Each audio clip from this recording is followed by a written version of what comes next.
Gastric acidity, पेट फूल गया, पेट भारी हो गया, डकारें बहुत सारी आ रही हैं, आप कोई भी इनको नाम दीजिए, बदहज़मी है। बहुत सारे मरीज़ हमारे पास आते हैं, बोलते हैं कि डॉक्टर साहब मैंने खाना खाया, मेरा पेट फूल गया, गैस पास हुई, सारी चीज़ें सेटल हो गई, एकदम से अनईज़ीनेस हो गई।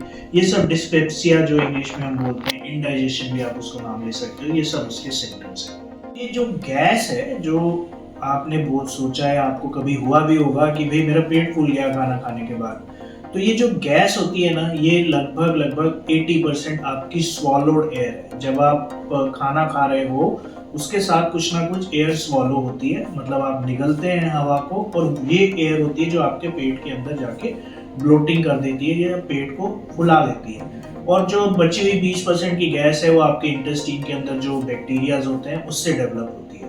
तो मेजरली जो ये गैस है वो मेरे स्वॉलो एयर की वजह से बन रही है, और rest of it bacterial action जो मेरे इंटेस्टाइन के अंदर हो रहा है उससे बन रही है। तो ये जो गैस आपको बन रही है, तो इसके कारण भी होंगे कुछ डेफिनेटली। सबसे पहला कारण है मेरी ईटिंग हैबिट। मैं जल्दी जल्दी जल्दी जल्दी जब खाना खा रहा हूँ या मैं बहुत बड़े बड़े बाइट्स ले रहा हूँ, तो मेरा जो एयर स्वॉलो अंदर हो रहा है वो भी बहुत ज़्यादा हो रहा है। तो मेरी एयर जब अंदर स्वॉलो होएगी तो मेरे पेट के अंदर एकदम से गैस भर जाएगी। तो मैं जब भी खाना खाऊंगा तो मेरी गैस जो है और डिस्टेंड करेगी पेट को, और मेरे को डिस्कम्फर्ट होगा। अब इसके बाद दूसरी चीज़ आ जाती है कि कुछ प्रकार के खाने होते हैं, या खाना मतलब फूड होते हैं, आइटम्स होते हैं, जिससे आपकी ये गैस इंक्रीज होती है। तो उसमें सबसे पहले आपकी कुछ दालें आ गई, जिसमें प्रमुख हो जाती है उड़द की दाल, चने की दाल, छोले, राजमा। कुछ आपके फ्रूट्स होते हैं, या जो आपकी वेजिटेबल्स होती हैं जिसका फाइबर कंटेंट ज़्यादा होता है, उसकी वजह से भी आपको गैस ज़्यादा बनती है, आपकी ब्लोटिंग ज़्यादा होती है, क्योंकि आपके जो बैक्टीरिया होते हैं वो उसके ऊपर एक्ट करते हैं, उसके ऊपर काम करते हैं, तो आपकी गैस की जनरेशन ज़्यादा हो जाती है। इसके अलावा कुछ प्रॉब्लम्स भी हो सकती हैं जिससे आपको गैस ज़्यादा बने। फॉर एग्जांपल कॉन्स्टिपेशन, अगर आपको कब्जी रहती है तो मेरी गैस ऑब्वियसली लैट्रिन के रास्ते से पास नहीं होगी, तो मेरी गैस की जो प्रॉब्लम है बढ़ जाएगी, मेरी ब्लोटिंग की समस्या बढ़ जाएगी। आपकी कुछ ऐसी प्रॉब्लम जिससे आपकी इंटेस्टाइन की मूवमेंट अगर कम हो जाए, जैसे आप अगर हाइपोथायराइड हैं तो आपकी आंतों की मूवमेंट कम होती है, once again that also leads to constipation. वहाँ पर आपकी ये प्रॉब्लम बढ़ सकती है। इसके अलावा एक कंडीशन होती है जिसको हम बोलते हैं स्मॉल इंटेस्टाइन बैक्टीरियल ओवरग्रोथ। वो भी आपकी जो आंतों की जो मूवमेंट है उसकी स्लोइंग होने की वजह से, उसकी धीमी होने की वजह से होती है। वहाँ पर फिर बैक्टीरियल ओवरग्रोथ हो जाती है, या कुछ रुकावट हो गई तो बैक्टीरिया उसके अंदर बढ़ जाते हैं, तो फिर वो आपको गैस ब्लोट हो जाता है, आपका पेट फूल जाता है। इम्पॉर्टेंट चीज़ और है, अगर मैं एंग्शियस हूँ, मैं चिंतित हूँ, एंजाइटी में हूँ, या मेरे को कोई और समस्या चल रही है, तो भी मेरा जो ये गैस ब्लोट है, मतलब मेरे जो पेट के अंदर की गैस है वो ज़्यादा बनती है।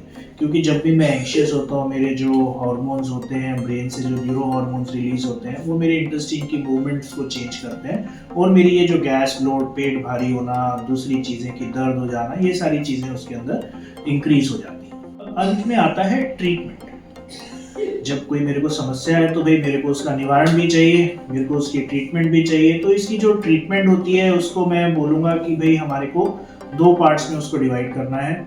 सबसे पहली चीज़ है, मेरे को अपना लाइफस्टाइल इम्प्रूव करना है। मेरे को अपना लाइफस्टाइल कैसे इम्प्रूव करना है? मेरे को अपनी ईटिंग हैबिट्स इम्प्रूव करनी है। मेरे को अपनी ईटिंग हैबिट्स इम्प्रूव करनी है कि भाई धीरे धीरे तसल्ली से खाइए, कोई जल्दबाजी नहीं है। अपना थोड़ा थोड़ा सा टुकड़ा लीजिए। ये नहीं है कि एकदम से जल्दी जल्दी से खाने के चक्कर में आपको रहना है, तसल्ली से खाइए। इम्पॉर्टेंटली, खाना खाने के एकदम बाद पानी नहीं पीजिए।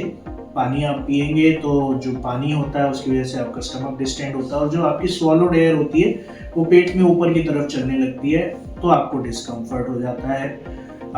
पानी खाना खाने के बाद नहीं पीजिए, पर पानी अच्छे से पीजिए, क्योंकि आप जितना अच्छे से पानी पिएंगे उतना आपकी कॉन्स्टिपेशन आपसे दूर रहेगी। इम्पॉर्टेंटली, अगर आपको ये जो दालें मैंने पहले डिस्कस किया अगर दिक्कत देती हैं, तो उनका सेवन कम से कम करिए। थोड़े से मिर्च मसाले अपने कम कर लीजिए, बंद करने के लिए नहीं बोल रहा हूँ, कम कर लीजिए। नॉन वेजिटेरियन डाइट को थोड़ा कम कर लीजिए।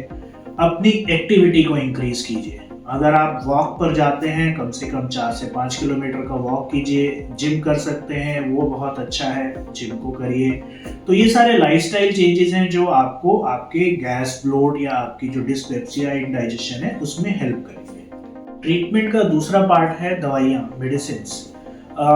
लाइफस्टाइल का रोल ज़्यादा है, मेडिसिन का रोल थोड़ा कम है, पर हाँ डेफिनेटली कुछ मेडिसिन हैं, जैसे सिमेथिकॉन होता है। सिमेथिकॉन एक पॉलीमर है जो आपकी गैस को एब्जॉर्ब कर लेता है। सिरप फॉर्म, टैबलेट फॉर्म दोनों में आता है। इसके अलावा हमें आपको कभी कभी एंटासिड्स भी देने की आवश्यकता पड़ती है। तीसरी चीज़ होती है कि अगर आपको एंग्जाइटी है, अगर आपको कोई भी साइकोलॉजिकल सिम्टम है, तो हमारे को उसको भी ट्रीट करने की आवश्यकता है, तो उसके लिए भी हमारे को कुछ दवाइयाँ देनी होती है। ट्रीटमेंट का जो तीसरा पार्ट मैं आपको बोलूँगा, या सबसे इम्पॉर्टेंट पार्ट भी मैं आपको बोलूँ, दैट वुड बी योगा। मतलब आप योगासन कीजिए। योगासन में आई वुड से जो पेट के लिए सबसे अच्छा योगासन है वो है वज्रासन। खाना खाने के बाद होता है, 5 से 6 मिनट के लिए आपको घुटने मोड़कर अपनी एड़ियों पर बैठना होता है और लंबे लंबे सांस लेने होते हैं। तो ये वज्रासन आपके लिए बहुत ज़रूरी है। Lifestyle change, yoga and medicines if required, you have to do all these things ताकि आप अपने गैस ब्लोट से बचे रहें।